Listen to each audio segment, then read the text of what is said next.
Body positivity never existed. All it was a bunch of ad executives sitting in an unbearably air-conditioned room and asking, what's going on with young women? Well, you know, my daughter hates herself, and she's kinda got a point. Yeah, you're tapping into something. The Gen Z focus group that we have chained in the basement have all been saying self-love is in. Also, I don't know, something about like needing water. Their entitlement is astonishing. Okay, so we'll sprinkle some Rubenesque women in catalogs, maybe a cover of a...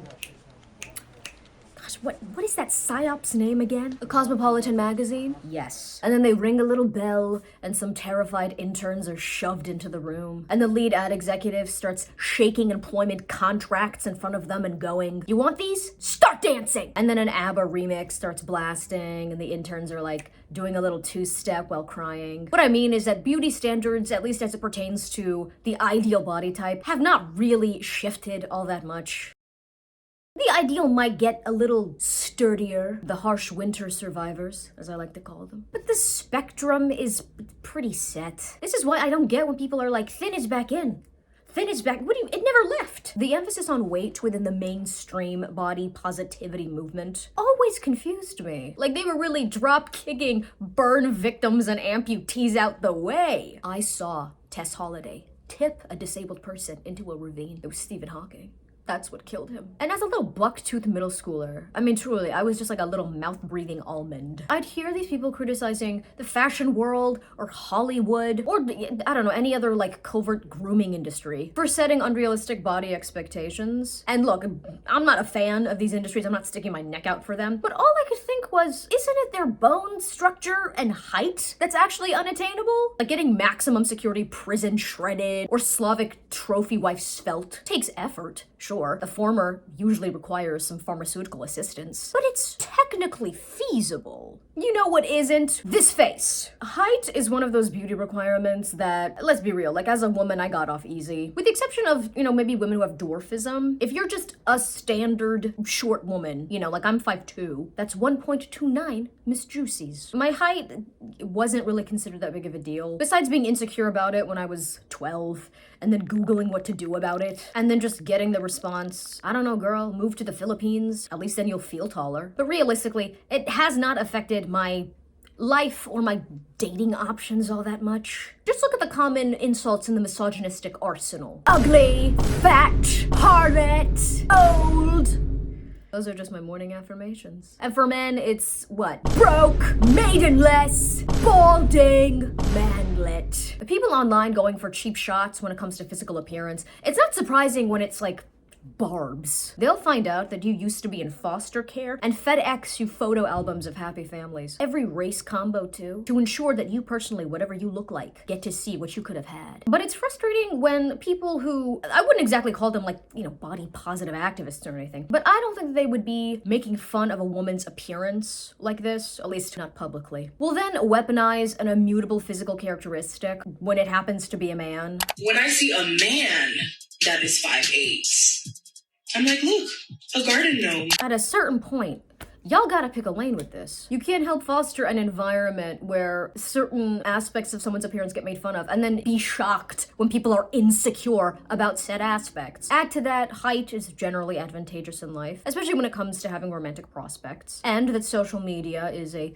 negative feedback loop of misery, vanity, and insultingly targeted ads. It's not that surprising when certain men will develop a hyperfixation on their height. But I mean, hey, it's not like you can get taller as an adult, right? Wrong! See, this is where Heightmaxing comes in. Heightmaxing, a subsection of Looksmaxxing, which is exactly what it sounds like. The naming schemes within this subculture are so deliciously pedestrian. I have mixed feelings towards Looksmaxxing. Parts of it fuel an increasingly narcissistic, unashamedly vapid, and disgustingly cruel aspect of our culture, and can feature a lot of quack or straight up dangerous advice. Though the edits, accompanied with the level 1000 Diet Gooner brain rot vocabulary, are genuinely hysterical. This is a cultural artifact. Not a proud one, but still. But I will say that these habitual mewers are honest about the amount of effort it takes to alter or maintain a certain level of conventional attractiveness. And I, for one, prefer the transparency. If you weren't genetically blessed here are some steps you can take to look better. I'll take the underlying interest in self-improvement and accountability over wallowing around in self-pity and writing uninspired manifestos. At least that discipline can be channeled into something more productive. All I'm saying is that I'm not exactly shocked when teenagers want clear skin and defined features. The world and the dating scene are certainly less cruel to you when you have those characteristics. I will say though, with some of these ascensions, alright, yeah, y'all were not exactly Quasimodo before, okay? You still looked fairly good. Thankfully, there are enough young people who get the joke and can extract the helpful aesthetic advice without the toxicity and phrenology. Now, the OG Heightmaxing technique was just, you know, wearing padded shoes, maybe some 70s platforms. You put these bad boys on and suddenly you're yapping about the gas crisis. For any adolescents that are still, you know, like physically expanding, there is the standard advice of sleep maxing, nutrient maxing, where you just gotta eat like a Babylonian king. You blackmail your siblings into hand-feeding you grapes and L-arginine supplements. Now, as you would expect, there's a lot of snake oil salesmen that are hawking their made in Vietnam leftover residue from Agent Orange pills. You might as well guzzle down those 7-Eleven mystery tiger pills. You'll start levitating, which, I mean, technically is getting taller. Spinal decompression is another technique, which involves stretching the spine to relieve pressure on the vertebrae, allowing the discs between them to expand. This improves posture, so it gives the appearance of increased height, though to say that it literally makes you taller is a stretch, no pun intended. But I am adding this to my date night idea board. We go to the local children's jungle gym. He's doing his Heightmaxing stretches. I'm doing a few Marjorie Taylor Greens. We get arrested, wind up on the local news. A true American honor. All I'm saying is romance isn't dead. Now, during my research... You mean scrolling on TikTok? Shut up. I came across this video. So how much extra growth would you say you had on like just your height alone? I would speculate that about 1.5 inches of my height would be attributed to, you know, things that I did. So what I did was I took something called an aromatase inhibitor, which prevents the conversion of testosterone into aromasin. That way I would be able to grow for an extended period of time. This man goes by Clavicular. I think that's how you say it. I keep misremembering his name as Clavicle. He is the newest Looksmaxxing guru, if you will. Can you tell that I'm out of the loop? Honestly, I couldn't be more grateful for that. And he seems to have risen to fame via the dystopian humiliation ritual that is live streaming. He first came to my attention via this gem. What drugs do you take in a day? I'm taking testosterone every single day. I take minoxidil for my hair. I take dutasteride for my hair. I take 7.5 milligrams of Accutane a day. I use crystal meth as a stimulant and Tolene Max. It's much more mild than Adderall, actually, and I'm pretty much using meth for hollow cheek. Now, we'll get back to Clark Kent. He is correct. Aromatase inhibitors are an actual thing, and they do work by blocking the enzyme aromatase, which turns the hormone androgen into small amounts of estrogen in the body. They were primarily used for postmenopausal women with hormone receptor positive breast cancer, but because of their potential to theoretically increase adult height by prolonging the bone growth period, there have been some studies using these inhibitors on pubescent boys with constitutional delay of growth and puberty, idiopathic short stature, and growth hormone deficiency. Now, there's more research to be done on this subject, with the available evidence suggesting that there was some improvement to short-term growth. There was no evidence to suggest an increase in final adult height. And again, this is on pubescent boys, right? So I don't think there's any evidence to suggest that this treatment is going to do anything for you if you are a fully grown man. Even Clavicular can attest that he can't definitively say that these inhibitors worked. Surgerymaxxing via limb lengthening. Now, if you stumbled upon random videos like this and went, hold on, that's a thing? Oh yes, they are. Copyrighted music. Copyrighted music. You are not taking my money. Warner Music Group. This is a procedure that some have referred to as height BBLs.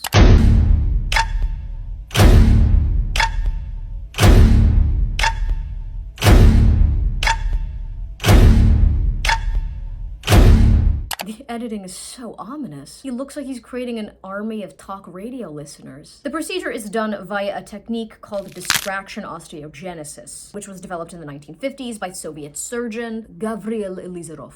If you're very squeamish, look away. It starts with a controlled break of the bone, called an osteotomy, which is done via making an incision and chiseling the bone. Then an external fixator is placed over the area, which allows doctors to control the bone growth. I would have played the full TED Ed clip, but they used sound effects that made my teeth itch.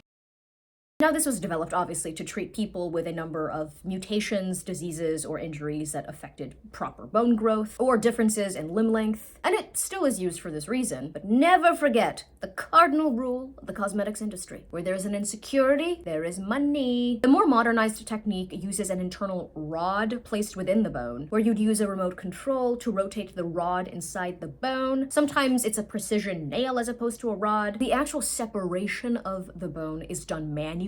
Maximum 1 millimeter a day, usually a quarter of a millimeter at a time, based on, people's testimony. And they claim that this step is not painful, though watching someone crank what looks like an Inquisition enhanced interrogation device.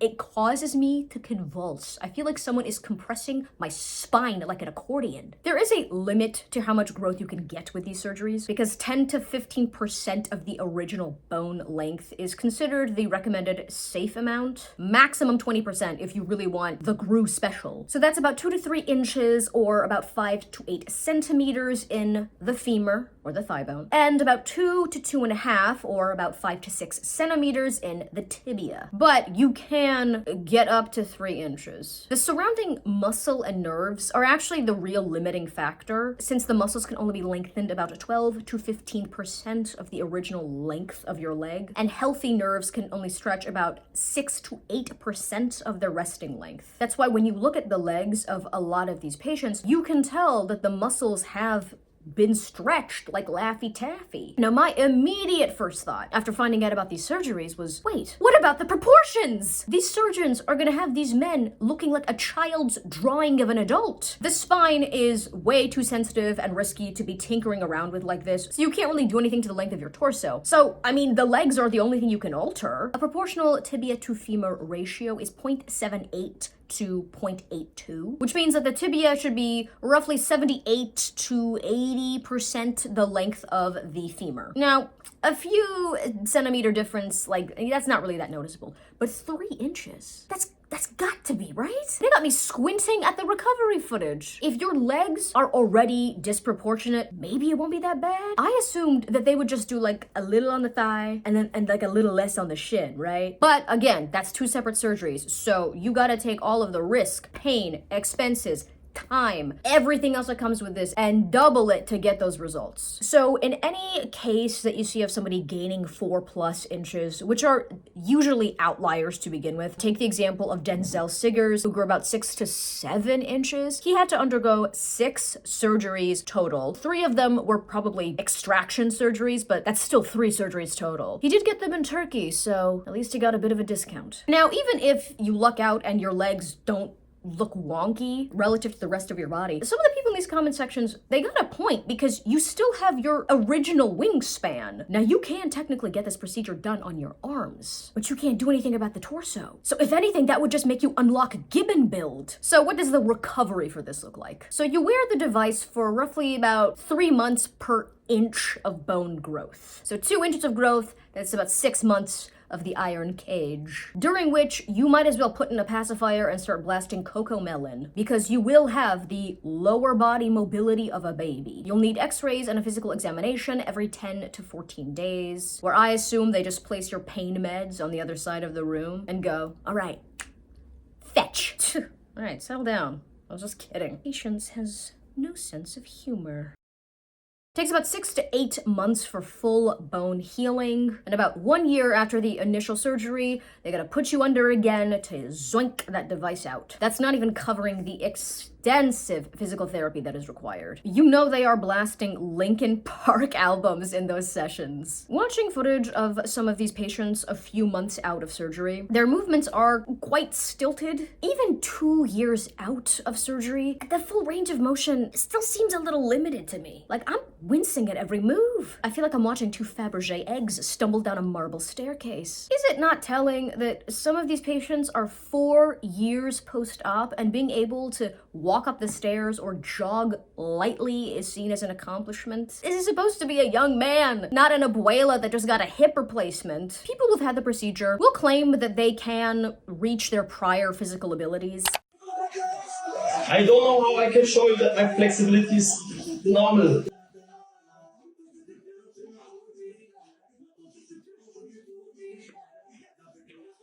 This is the lip lengthening dance. Am I walking? Now, some of these patients will admit that you can get there, but it will take years of adhering to a very strict physical therapy schedule to regain all of that mobility. Now, how much does this actually cost? Well, if you want to gamble with a cheaper option, you can get it done in India for about $13,000 to $45,000, which is a large gap. Turkey, the latest hub for cosmetic surgical tourism, and the birthplace for the late-night Narcan for drunk Europeans, doner kebab, can offer you this snap and stretch procedure for about $35,000. Again, that's on the cheaper end. There are more reputable and expensive clinics in Turkey where it'll cost you more. You might be able to find an American or Caribbean clinic with these rates, but I imagine that any Google images that you can find of that place will probably just be like a grainy JPEG with a dog giving birth in front of the clinic doors. I mean, you're getting what you pay for. Standard expenses in the US are about $70,000 to $100,000, depending on the clinic. There are clinics that are more expensive, and that's not even considering that some of them don't cover the physical therapy that's required after. You have to take time off from work in order to recover, so there's loss of income there. One of the men who had undergone this surgery brought up transportation and food expenses, which I didn't even consider, made even more expensive if you have no one to cook for you. Because at that point, you're ordering in. Your Uber Eats app is going to eventually send you a notification that just reads, "Are you good?" Realistically, all expenses considered, it is probably gonna be on average closer to at least $100K. And that's again if your surgery is on the cheaper side. Altogether, you could potentially end up spending around $150,000 to $200,000. And insurance is not going to cover it. That's not even touching upon the mental burden of not just the physical pain, which has been described as hellish by people who have undergone this procedure and other similar bone surgeries, but the isolation. You're basically alone for several months, can barely move, potentially in a foreign country, so you're really alone. The hardest thing throughout this 3 months period was basically mentally. And because you are alone in a country that you don't know and you can't really leave the hotel in a wheelchair, so you need to entertain yourself, and sometimes you feel very lonely to have no one that you can talk to and no one that you can physically meet. There's a festival you've never heard of going on outside. It's a bunch of spry brown people dancing, flexing their functional ankles. It feels targeted, really. And that's best case scenario that there are no complications, which can include infection, decreased mobility, bone that does not consolidate or harden properly, bone that does not reach the desired length, damage to muscles or nerves, infections at the incision site or in the bone, pin site infections in people who have external devices, stiffness in joints or muscles of the lengthened leg. And this one's temporary, but there is this thing called ballerina feet, where the toes start to point downward. One of the more noticeable long-term effects is also the potential loss of explosive power. So basically the sort of mobility that's required for sprinting and jumping, a lot of contact sports, hence these common responses. But hey,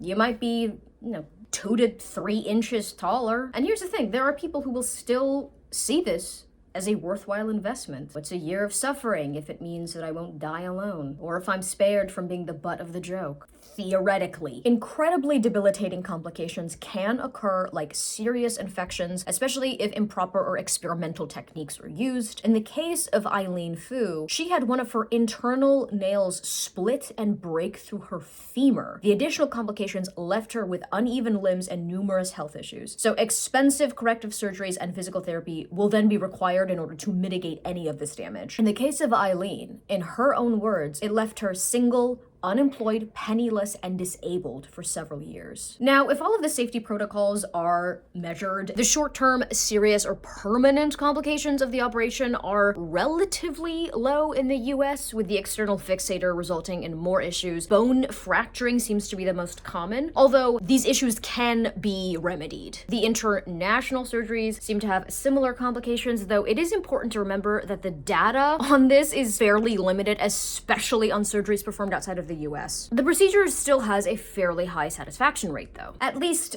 in the short term. I could only find one metadata analysis on the complications of this procedure for cosmetic purposes specifically, and the foreign surgery study only had a sample size of 22 people. So unfortunately, there really is not comprehensive research on the potential risks of this surgery for non-medically necessary reasons. Though interestingly enough, the most comprehensive study I could find on patient satisfaction reported that within this sample group, infections and bone healing issues were significant. I'm not advocating for this surgery, but I don't want to misrepresent the available data.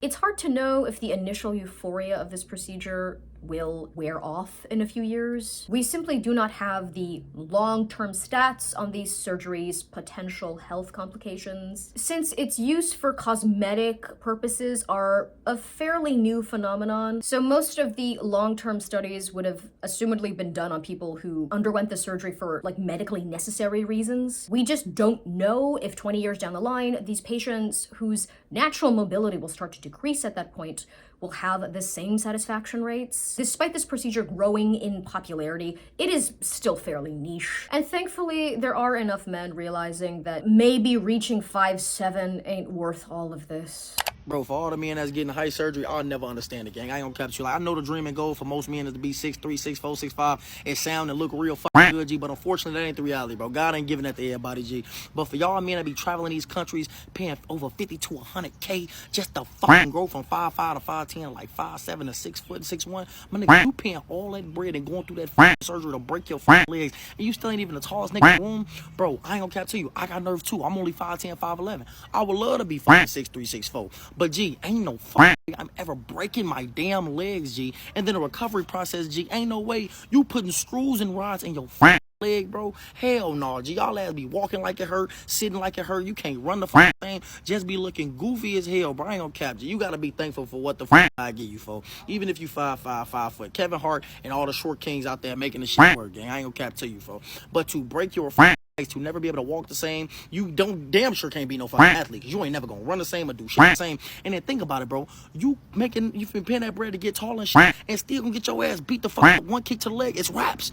You see what I'm saying? So what really is the benefit other than, you feel me, for niggas thinking that it's gonna help them with women and shit like that? Other than that, fuck no.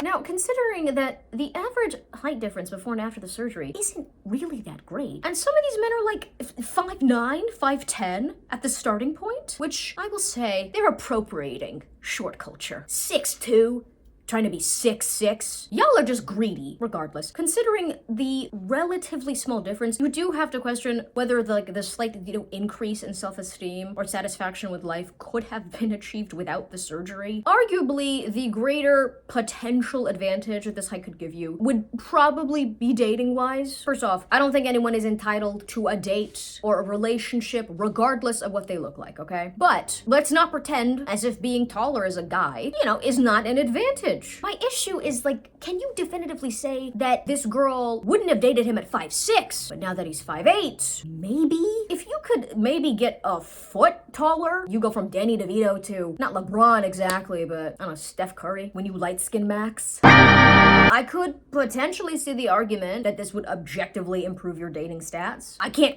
co-sign you breaking your legs for it, but I can see the argument. But for 2 to 3 inches? All I'm saying is that it is a pretty big gamble and a lot of pain for a maybe. That's not even touching on the possibility that there are some people who, the second that they find out that their date got elongated in Turkey, are gonna go, all right, that's too weird for me, and then peace out. Body dysmorphia is a monster, and it can can be very unrelenting, trust me. I might not be able to resonate with the insecurities of a short man, but trust me, when it comes to insecurities, I have been there and done a lot of stupid things in the pursuit of my own vanity. So I can't sit here and pretend like I have valued my health over my looks for most of my life. And I will say, like, it is kind of humbling to know that I am in the same boat as a lot of these people considering this surgery. If you want to work out, clear up your skin, you know, improve your appearance within, like, you know, a healthy range, I'm obviously not going to knock you for that. Like, low level Looksmaxxing, which, like, it's just called self-improvement. There was already a word for it. I prefer self-improvement because, if anything, it's more holistic. But generally, it is understandable for someone to not want their physical appearance to be used against them. But when you get to a point where you're taking perfectly healthy legs that millions would kill for, and you're paying to have them broken. And this is the thing, it's not even just this. It's any number of these elective cosmetic procedures. You're chiseling away bone, getting neurotoxins injected into your face, getting fat injected into your tuchus in some shady clinic in Miami. Girl, there was a spelling error on their Instagram page. Imagine dying at the hands of a surgeon with a dolphin ankle tattoo. Oh, only to eventually, because this will happen, have time and gravity corner you in a back alleyway to take what's theirs. I was recently recovering from the flu, which knocked me out. I was getting my little Wayne on, you know, drinking the recommended amount of cough syrup, but still, I felt like he was with me in spirit. I felt like I was in that little jacuzzi with him. So when I came back to social media, during that period, like after you've recovered from some sort of illness where you are just grateful for your health. You know, right before we go back to being ingrates, when I tell you it was so draining looking into the bizarre cesspool of the Looksmaxxing community and just the general normalization of plastic surgery, the vapidness, the palpable desperation to remain an object of desirability, the desire to clearly have people envy you, but it's this odd modern fantasy of living in a fan edit of your own life, if that makes any sense. The weird pills, the subliminal messaging videos. What? You can't convince me these are not creating sleeper agents. 20 years from now, the feds are gonna start playing this reverbed remix of Pande Replay, and 1,000 people are gonna drop their triple dippers and start galloping on all fours towards some random state dinner to assassinate the president. The more that I looked into this aspect of our culture, it's just a vortex of nothingness and so many bones. I'm more sympathetic to the people in these spaces that are clearly children. Like, I can hear the Fortnite and their parents arguing in the background. But the older that I get, the more that my patience with adults that engage in this kind of behavior it just grows thin. I started going back to church like 2 years ago, which I would very much recommend, especially if you're dealing with a lot of issues regarding self-esteem. I'll go into that a little bit later. And vanity is, of course, taught to be a sin. But why? Like, fundamentally, it's not just that it is ultimately the worship of the self, right, which is idolatrous. It's all the other ways that it creates a distorted value system and how that affects you. Self-hatred and having very deep insecurities, as painful as that can be, trust me, okay, I know. They are things that actually make you very self-involved. I gotta tell you, from personal experience, at my lowest, I saw myself as like this meek victim of beauty standards and, I don't know, Keira Knightley's bone structure or something. But truth be told, I was actually just Narcissus. I mean, with like little baby hairs. Narcissus nonetheless, and my pond wasn't even that nice.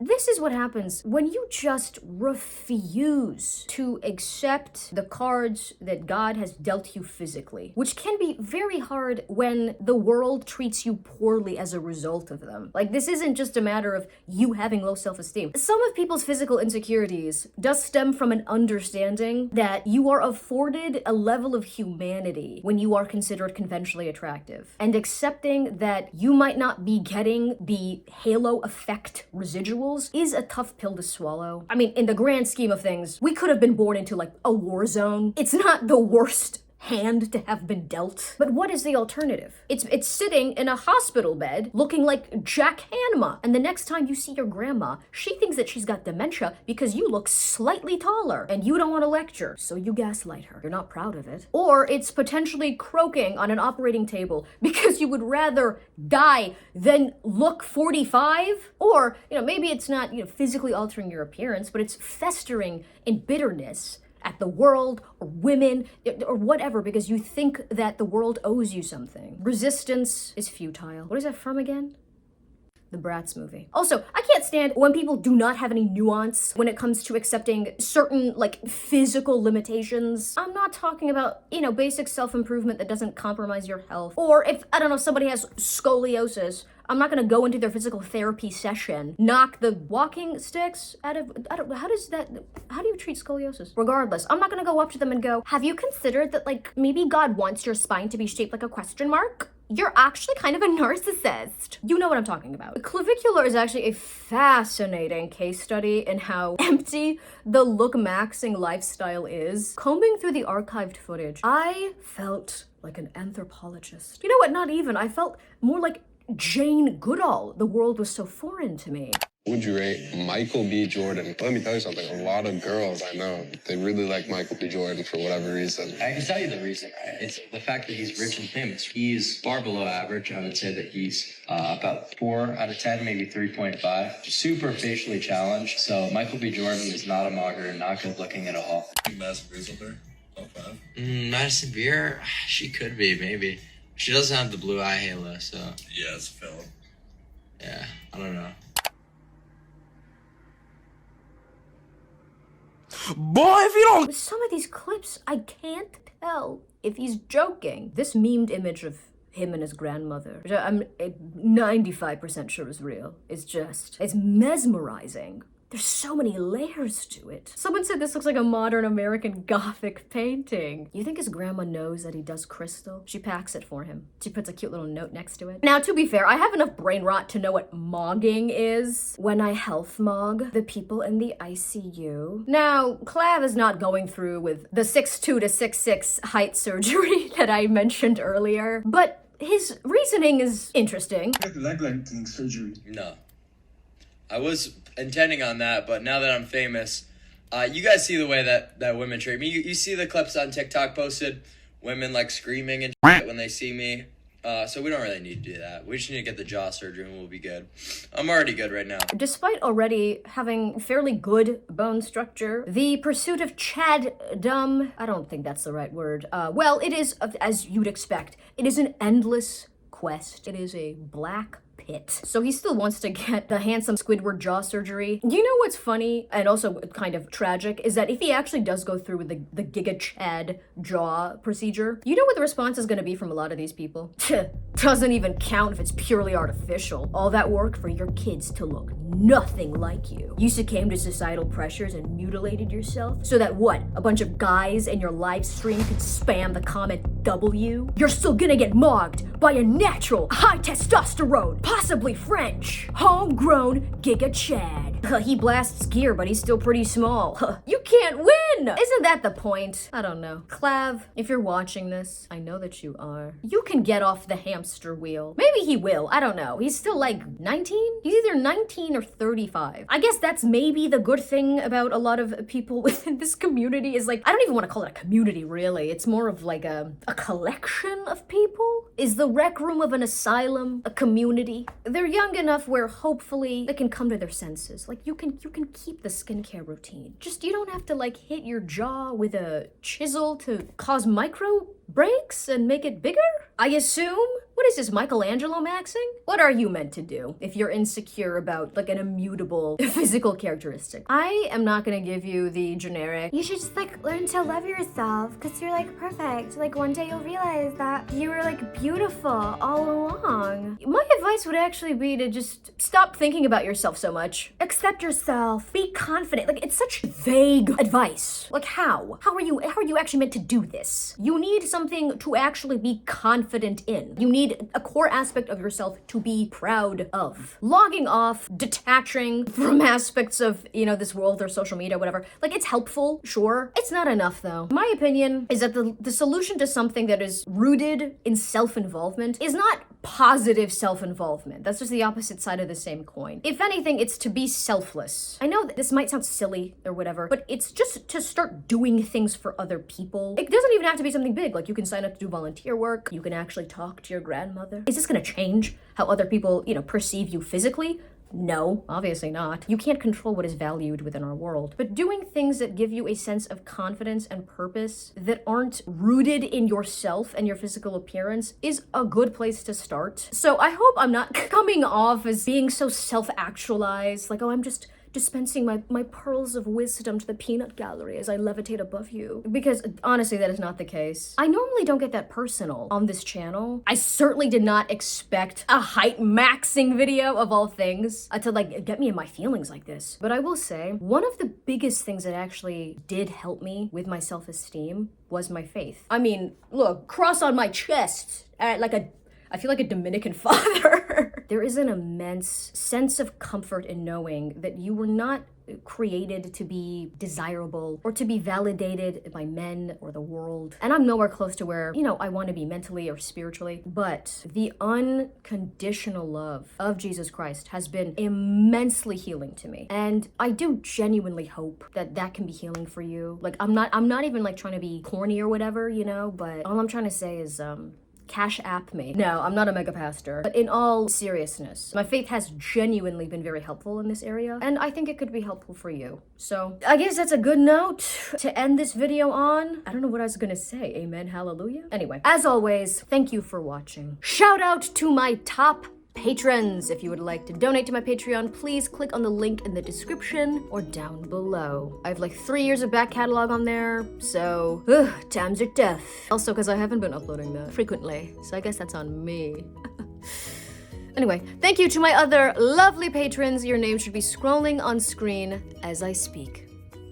Bye.